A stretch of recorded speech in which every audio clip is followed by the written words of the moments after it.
Hello दोस्तों, यश TV की एक और फ्रेश न्यू वीडियो में मैं आप सभी का दिल से स्वागत करता हूं। दोस्तों, मैं हमेशा आपके लिए बहुत सारे क्वालिटी स्टॉक्स लाते आया हूं और आपने उन्हें बहुत ज़्यादा पसंद भी किया है। तो इन स्टॉक्स की परफॉर्मेंस देखना भी उतना ही ज़्यादा ज़रूरी हो जाता है। तो आज हम देखेंगे मैंने पास्ट में दिए हुए कुछ स्टॉक्स ने कैसा परफॉर्म किया है और कितने ज़्यादा रिटर्न्स कमाए हैं।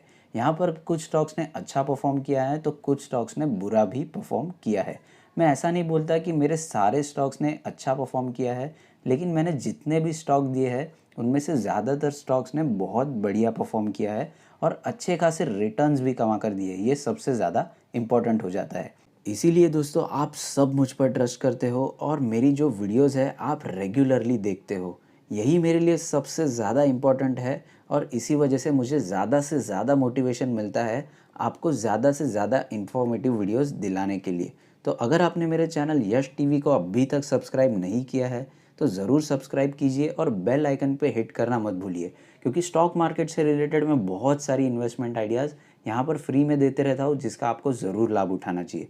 रिसेंटली मैंने एक वीडियो शेयर किया था 10 अनमोल रतन शेयर्स के बारे में और ये बहुत ही ज़्यादा इन्फॉर्मेटिव वीडियो बना है, तो इस वीडियो को आपको ज़रूर चेकआउट कर लेना चाहिए। और अभी शाम को ही मैंने एक वीडियो अपलोड किया है रिगार्डिंग बिटकॉइंस। बिटकॉइन क्या है और बिटकॉइन का ग्रोथ पोटेंशियल कितना है इंडिया में, इसका मैंने आपको डिटेल में इंफॉर्मेशन दिया है। तो ये वाला वीडियो भी आप ज़रूर जाकर चेकआउट कर सकते हो।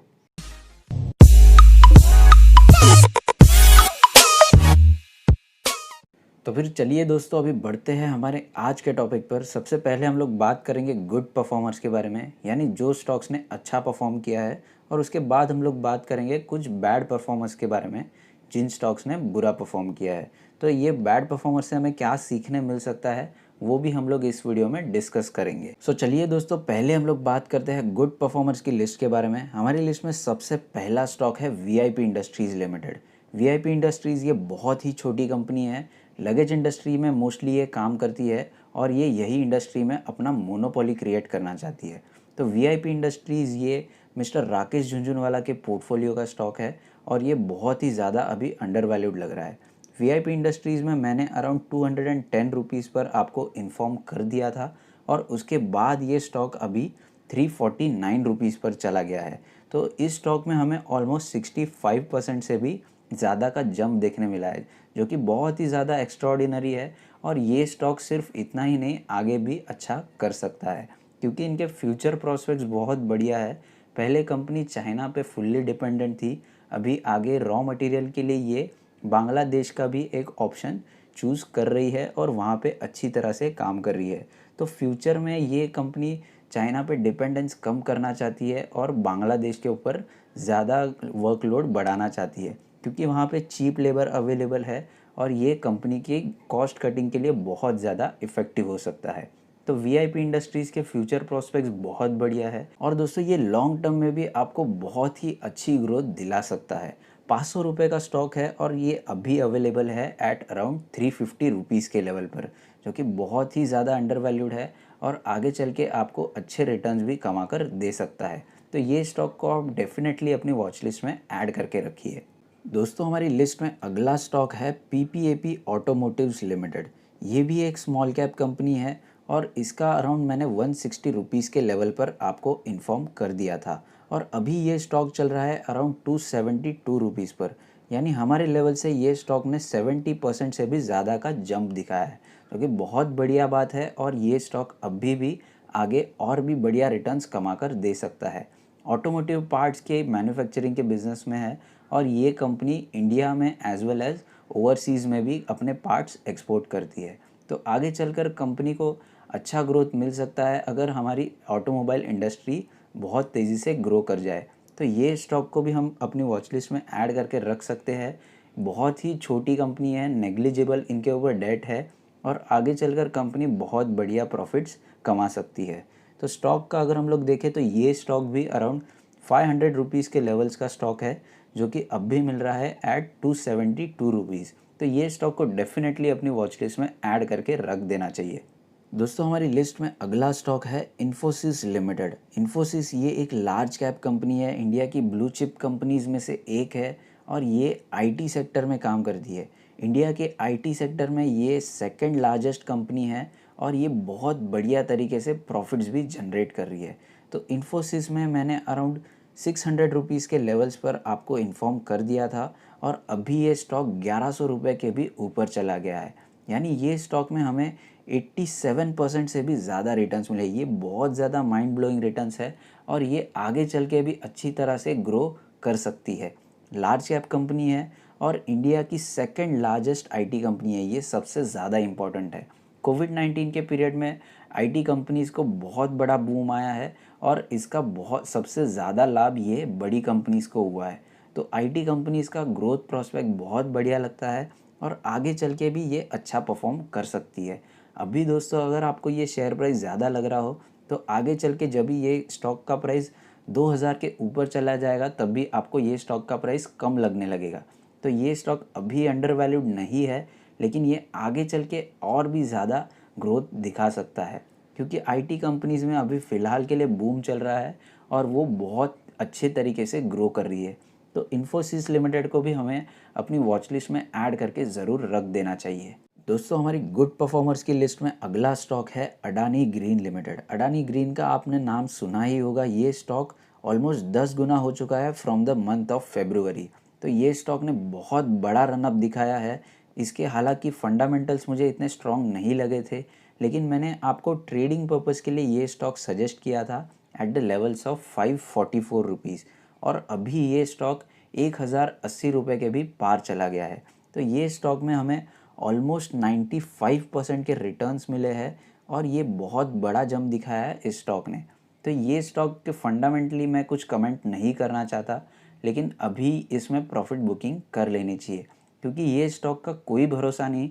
कल ये स्टॉक 1500 रुपया भी दिखा सकता है या फिर 50 रुपया भी दिखा सकता है। इतना ज़्यादा वॉलेटाइल ये स्टॉक है। तो अगर आपको यहाँ पे प्रॉफिट हो रहा है तो बेटर है कि आप इसमें बुक कर लीजिए और कोई बढ़िया क्वालिटी स्टॉक पकड़ सकते हो। दोस्तों हमारी लिस्ट में अगला स्टॉक है metropolis health care limited. Mid cap company है, बहुत सारे पैथोलॉजी लैब्स चलाती है ये ऑल ओवर इंडिया और ये अच्छा खासा ग्रोथ भी दिखा रही है। रिसेंटली कंपनी डेट फ्री हुई है, इसीलिए इसका स्टॉक में बहुत ज़्यादा रनअप हमें देखने मिला है। ये स्टॉक में मैंने अराउंड 1600 रुपीज़ के लेवल पर आपको इन्फॉर्म किया था और उसके बाद ये स्टॉक 2043 रुपीज़ पर चला गया है। तो ये स्टॉक में हमें बहुत डिसेंट रिटर्न्स मिले हैं अराउंड 25%, जो कि बहुत ज़्यादा है किसी भी म्यूचुअल फंड से भी। तो ये स्टॉक में बहुत अच्छे रिटर्न्स मिले हैं और आगे चलकर मुझे ऐसा लगता है कि ये स्टॉक 3000 रुपये के लेवल्स टच कर सकता है। रिस्की है लेकिन ये बहुत बढ़िया तरीके से ग्रो हो रही है कंपनी और रिसेंटली अभी डेट फ्री भी हो चुकी है। तो आगे आने वाले क्वार्टर्स कंपनी के लिए बहुत बढ़िया रहने वाले हैं और ये अच्छा परफॉर्मेंस दिखा सकती है। दोस्तों हमारे गुड परफॉर्मर्स की लिस्ट में आखिरी स्टॉक है Relaxo footwear limited. Mid cap company है जो कि इंडिया की फुटवेयर इंडस्ट्री में काम करती है और इनके ब्रांड्स भी बहुत ज़्यादा पॉपुलर है जैसे कि flight, sparks etcetera etcetera. Relaxo footwear की मुझे एक खास बात लगी थी कोविड-19 के वक्त, इसका शेयर प्राइस ये ज़्यादा नीचे नहीं गिरा था। तो ये मेरे लिए एक one of the favourite stock है इसी वजह से, क्योंकि इसका शेयर प्राइस वो टाइम पे ज़्यादा हिला नहीं था। रिलैक्सो फुटवेयर की मैंने 600 रुपीज़ पर आपको इन्फॉर्मेशन दे दी थी और अभी ये स्टॉक 741 रुपीज़ पर चल रहा है। ज़्यादा रिटर्न नहीं है, अराउंड 24% का रिटर्न है, लेकिन इसे हम लोग रिस्क फ्री बोल सकते हैं क्योंकि रिलैक्सो फुटवेयर का शेयर ये कोविड-19 की वजह से ज़्यादा अफेक्टेड नहीं था और अभी इनका बिजनेस ऑन ट्रैक आ चुका है और ये अच्छे तरीके से ग्रो भी कर रही है। तो कंपनी के ऊपर ज़्यादा कर्जा नहीं है और फ्यूचर में ये बहुत बढ़िया परफॉर्म कर सकती है क्योंकि ये बहुत ज़्यादा अग्रेसिव है लो कॉस्ट फुटवेयर प्रोवाइड करने के लिए। तो ये स्टॉक को हमें डेफिनेटली अपनी वॉच लिस्ट में ऐड करके रखना चाहिए क्योंकि ये लॉन्ग टर्म में बहुत बढ़िया परफॉर्म कर सकता है। तो फिर चलिए दोस्तों अभी बढ़ते हैं हमारे बैड परफॉर्मर्स के ऊपर। ये सारे स्टॉक्स मैं आपके साथ जानबूझकर शेयर कर रहा हूँ ताकि मैंने जो गलतियाँ करी है वो आप लोग अपनी इन्वेस्टिंग में ना दोहराए और मेरी गलतियों से आपको कुछ ना कुछ सीखने मिल सके, यही मेरा इसमें प्रयास रहेगा। तो हमारी लिस्ट में सबसे पहला स्टॉक है बिरला सॉफ्टवेयर लिमिटेड।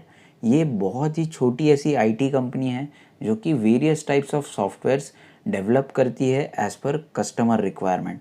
तो बिरला सॉफ्टवेयर में मैंने अराउंड 200 रुपीज़ के लेवल पर आपको इन्फॉर्म किया था और उसके बाद ये स्टॉक 185 रुपीज़ के लेवल पे नीचे गिर चुका है।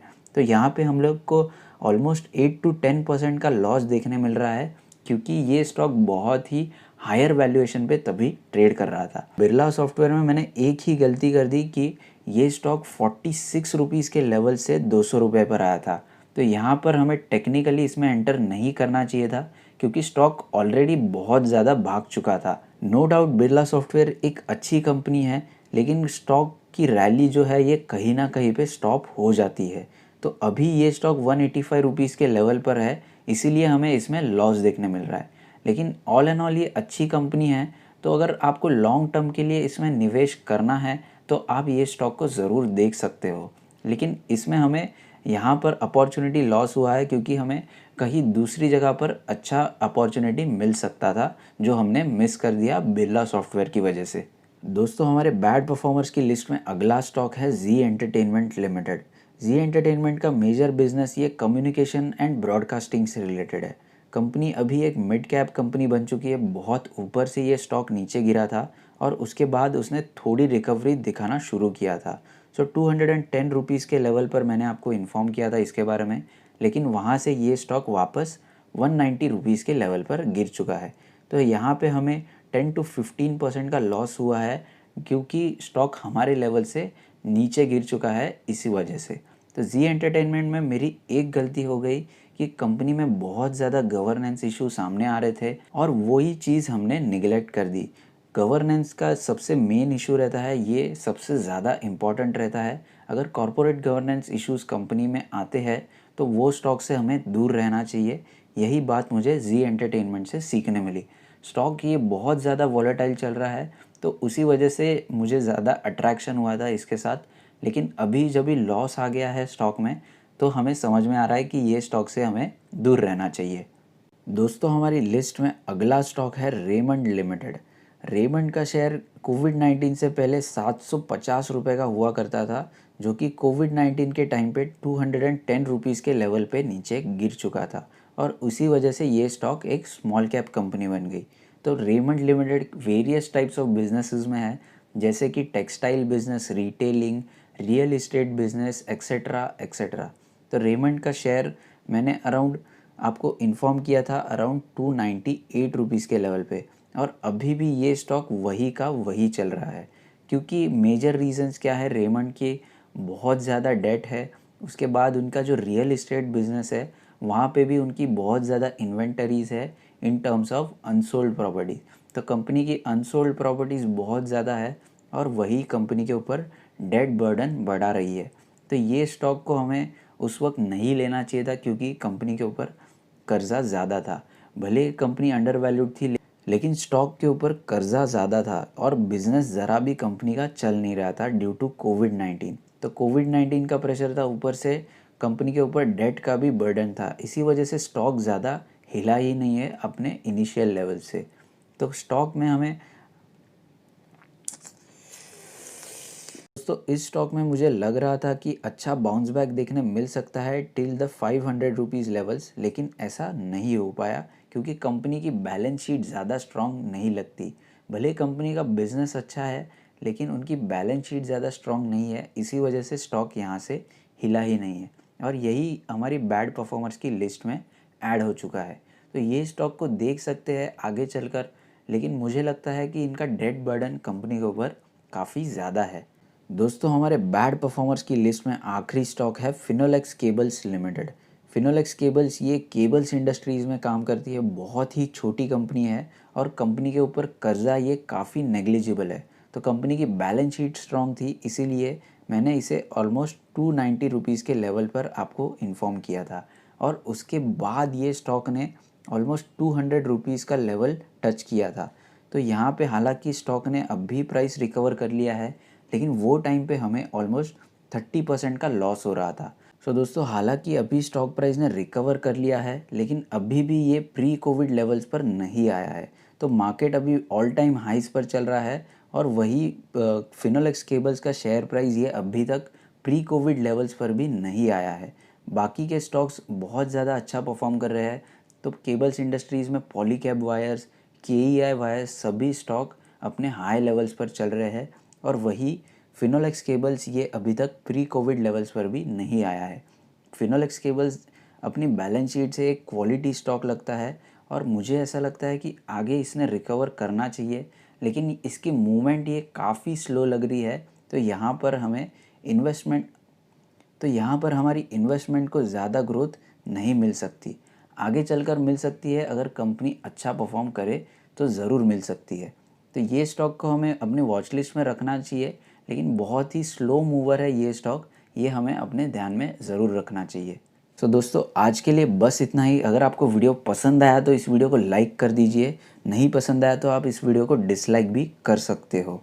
अगर आपने यश टीवी को अभी तक सब्सक्राइब नहीं किया है तो ज़रूर सब्सक्राइब कीजिए और बेल आइकन पे हिट करना मत भूलिए, क्योंकि स्टॉक मार्केट से रिलेटेड मैं बहुत सारी इन्वेस्टमेंट आइडियाज़ फ्री में देते रहता हूँ, जिसका आपको ज़रूर लाभ उठाना चाहिए और अपने दोस्तों के साथ भी शेयर करना चाहिए।